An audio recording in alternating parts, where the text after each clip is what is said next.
While conducting the auditor is required to gather sufficient appropriate evidence that they are persuaded the financial statements are free of material misstatements.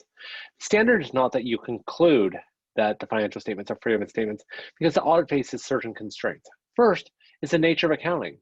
A lot of accounting is based on subjective decisions. There might not be a way to conclusively prove that accounts receivable should be this rather than that. And so, since it's based on judgment, there's not much we can do.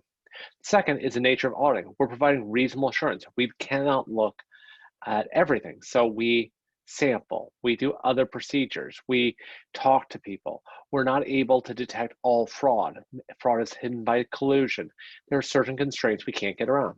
Time constraint is another one. In order for an audit to be useful, it must be done in a reasonable time frame. The auditor does not have enough time to gather evidence about every transaction in there. Lastly, resource constraints. The auditor only has so much labor to expend to conduct the audit. Clients are only willing to pay so much for auditing. In order to gather conclusive evidence, we would need significantly more labor, and the cost-benefit framework would not make sense. So instead, we lowered the standard to persuasive. That are we persuaded that financial statements are free of material misstatements? Using more legal terminology, conclusive is beyond all reasonable doubt. Persuasive would suggest more beyond the preponderance of the evidence, meaning more likely than not.